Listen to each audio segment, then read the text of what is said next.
What's cracking, y'all? We back in the Gold Coast There it is. because we told you last video that there was a lot of dope history here. Yeah. And since it's Labor Day, happy Labor Day to you out there, we found a building right behind us, actually, that it's got a pretty cool tie-in to Labor Day. Maybe something you didn't know. It's definitely something you didn't know, you wouldn't even thought of, but there's some dope history about this building. Yeah. Let's get into it.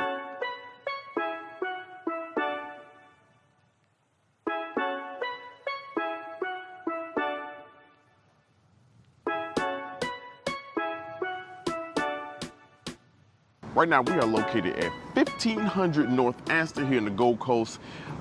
A dope building, right? This really beautiful. Very beautiful building, right? That has housed some of Chicago's dopest names that you probably wouldn't even thought of. Wouldn't even thought of it. So we're gonna run down kind of like the family tree of who lived in this building, and eventually we're gonna tie it to the Labor Day and why that little tie-in to it's pretty dope. Actually, for this part, because it's so much going on with this, I'm gonna bring out the phone so I don't mess up nothing, because y'all gonna be like, what is going on? So let me get my phone out real quick. So first of all, this building was built in 1893 by Joseph Medill. Well, just 100 years before I was born. Yeah, just 100 years in front of you. It was built by him, built really for him. In 1893. If you don't know who Joseph Medill was, he is the co-founder of Chicago Tribune. Right. Also, he is the namesake for the Medill School of Journalism at Northwestern. Yes, so pretty dope name. That's name number one right here. Actually, when he bought this building, he bought it for his daughter. Right. He bought it for his daughter. Sissy? Sissy, yes, Eleanor, who was married to Robert McCormick. Let's get into this genealogy right quick. Eleanor Patterson and Robert Patterson, they had two kids, Joseph Medill Patterson, who was the founder of New York Daily News. Oh, wow. And So Eleanor, journalist family. And then Eleanor Patterson, who was founder, which is kind of like, she was like a junior, but Eleanor Patterson, who was the founder of the Washington Times Herald. Wow. Boom. Joseph, Nepo babies. yeah, you know, Joseph Medill Patterson had a kid. He had two, actually, but one of them, Allison Patterson, was the founder of Newsday. Wow. Yes. They all lived here eventually, like that was the genealogy of who lived here, right? Joseph Medill Sr. had another kid. Okay. It was a daughter. Her name was Catherine.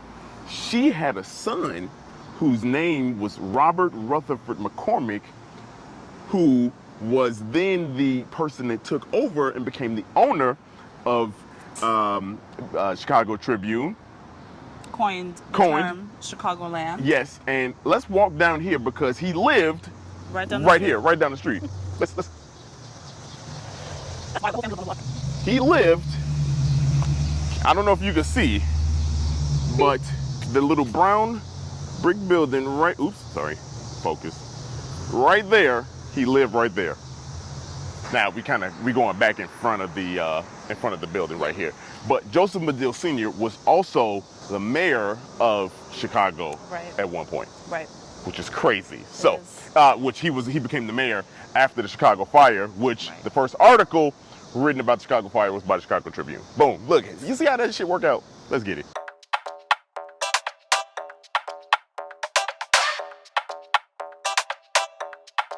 All right, so right now we're sitting on the little fence right here. Hopefully we just get out of here before somebody come get us.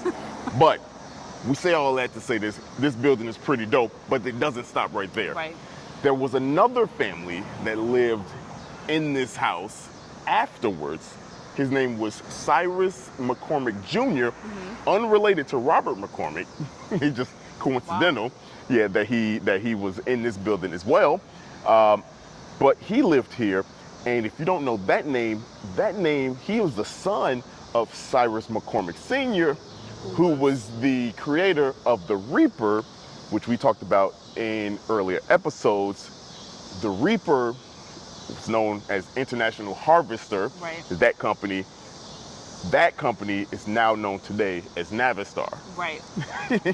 Why are we talking about all that? Yeah, why did we give you all that? Why do we give you all that? Because that last part right there is where we're going to start our Labor Day story, okay? The International Harvester, huge, big business boom, right? Huge business boom. However, he wasn't paying people. Just like any times, the late 19th century was like wild. People weren't getting paid. They were working long hours, 10, 12, sometimes 16-hour days, and getting paid scraps, basically, beans, pennies. You weren't making no money, right? On one fateful day, May 1st, 1886, thousands of workers walked out of his job. Wow. the McCormick's job at the International Harvester, walked out, started protesting.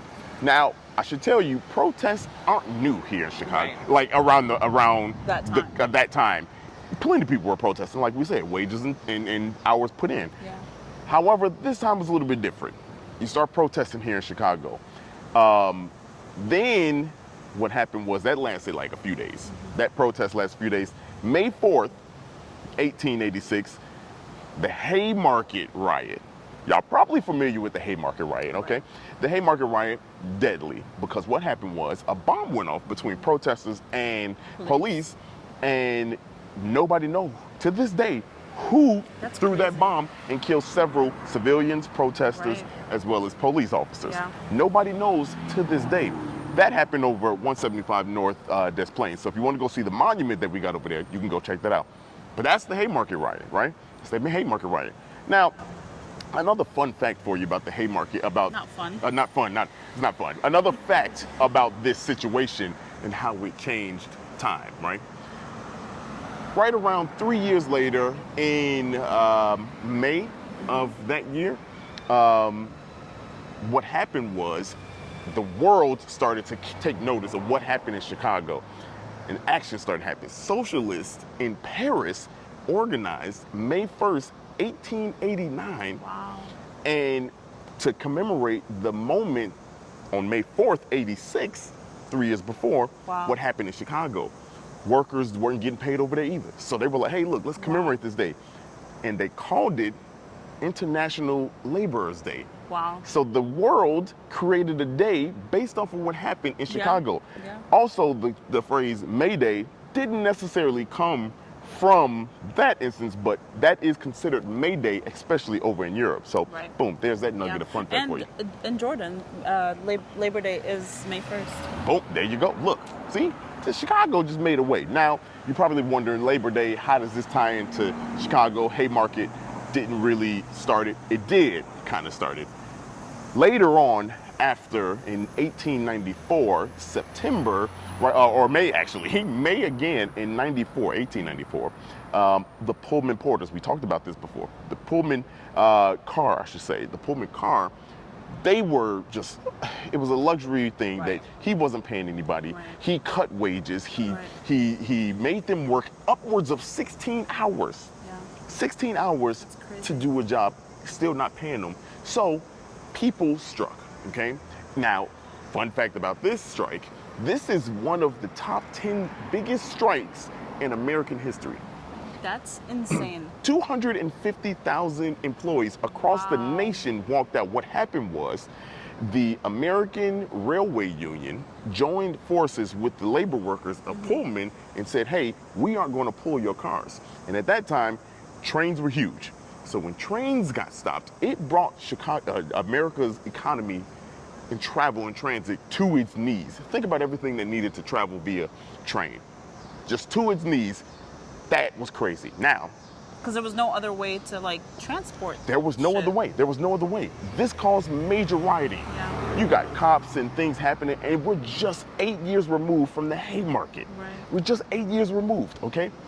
So now, they're trying to sort this out. Days after these riots and the protests had started, President Grover Cleveland stepped up and signed a legislature saying that they will commemorate Labor Day as a national holiday.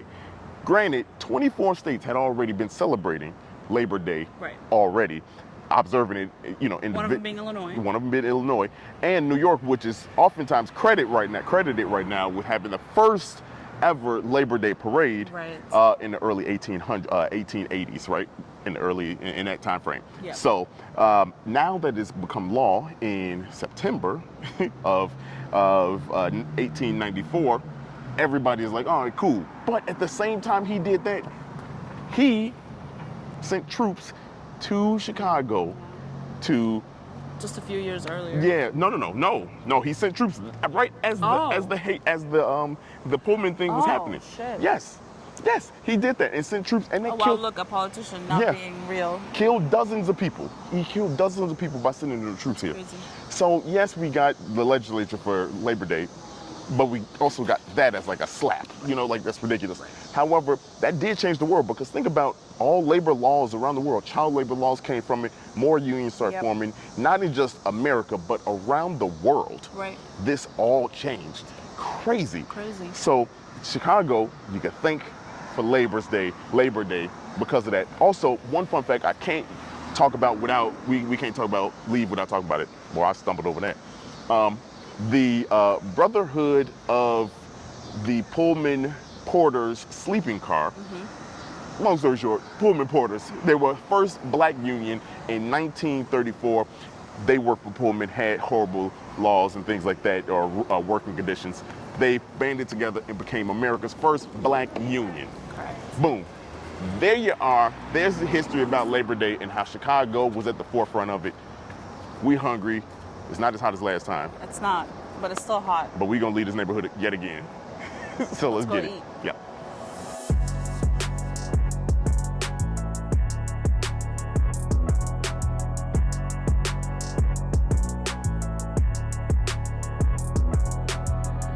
All right, well, we just ate at BienMeSabe, which is a Venezuelan restaurant here in Chicago. They have two different locations.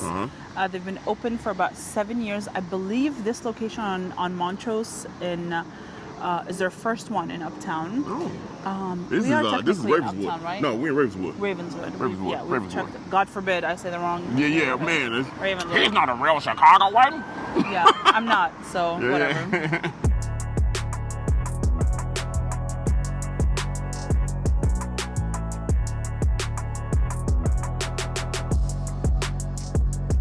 It's Venezuelan food, and they specifically, their most popular items are their arepas, which are like super traditional to Venezuelan food. They're very important to the cuisine of Venezuelan food. It's the way they have so many different fillings that can go in there. So many, y'all. That yeah, for real. Jeez. There's a lot of options. In general, there's a lot of options, but here there's also quite a bit of choices that you can make.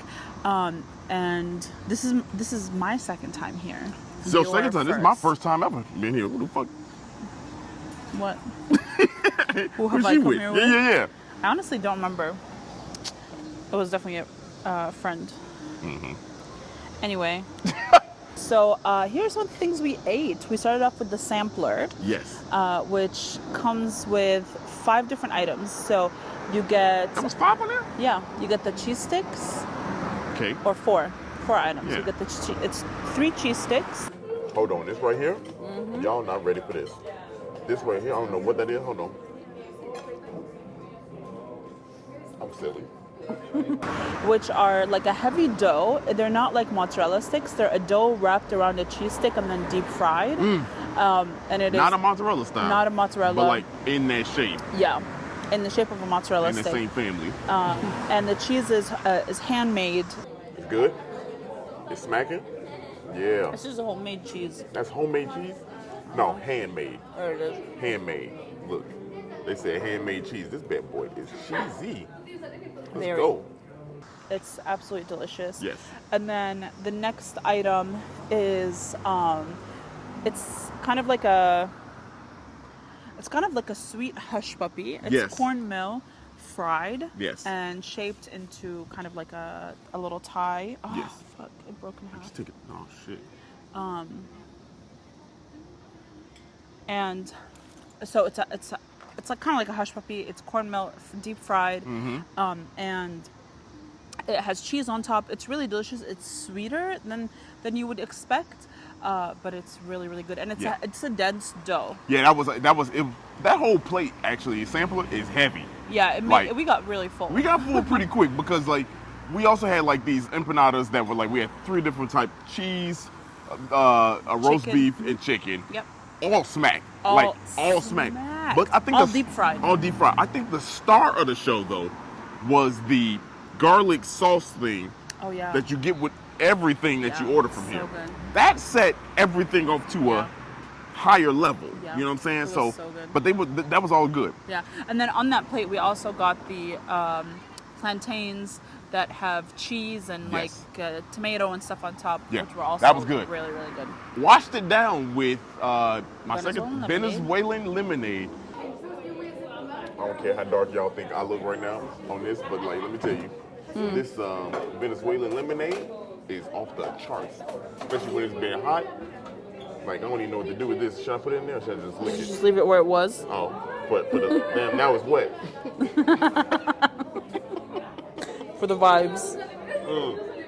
Let me tell you, on a day like today, it ain't crazy hot. It's but hot, summertime, this is the drink you need. Perfect. I will say this: if you got high sugar diabetes, probably not. Yeah. Probably not for you because like it's very sugary. Yeah. However, It's sugar cane though. it's good.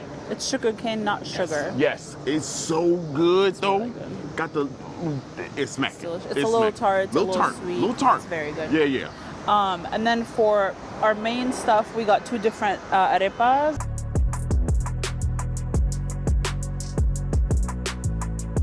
Dario got the one with peppers, onions, and steak. The steak, yes. Man, you get chunks. I stole a piece of steak. You get chunks of steak. Yeah. All good. It's packed. Like mind you, these arepas are $15, which might seem like a lot, but you are going to be very full. It's a meal. It's a meal. One arepa is a meal. Ain't no way. Dude said he could finish it. I could probably finish it if we didn't have that heavy ass appetizer. I probably could have done it. But man, like that is so. It's large. It came with avocado too. You know how your boy feels about avocado. I don't. And I got it on the side because that's where they belong. Side. Wow. But no, you had the. I had the caramelized roast beef with avocado and handmade cheese, and it was very interesting. It was like rings of roast beef, that were medallion size. Medallions. There we go. That's there you go. Look at your boy. That's what I meant. That's the word. And it's 3 of them. Yes. Like I had to take a couple off so I could eat it because there was so much meat in there. And I couldn't finish it either, but it was really, really good. It has kind of like a sweeter from the caramelization. It's a little sweeter. Yes. But kind of like a smoky flavor. Smoky flavor, dry almost. Good. It almost tastes dry, but it ain't. It's very good. Yeah, and it comes with that garlic sauce. Yeah, it was that garlic sauce. You got to put that on everything. So if you don't, you're not Venezuelan. Yeah. But like it's so good. It's so good. You said what? What, bro? And then we got a side of fries, which was huge. At first, I looked at the menu and said $6 for a side of fries. I'm like, man, that's but that is a half a table of fries. Yeah, half the table was fries. Whole squad at that table could eat them fries, and y'all still gonna be. And they come with 3 house sauces. Yes. One is a curry, one is a ketchup, and one is like a spicier mayo. So good. Amazing. So good. Everything was great. Everything was fire. Honestly, we'll come back here many times. Clearly, Sarah's been here with some people. So I'll be back here, at some point. But with me? Yeah. Not other people.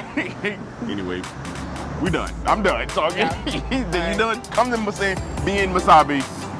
Go look at history. Happy Labor Day to you all. Enjoy your day off. Fight for your rights. There it is. Peace.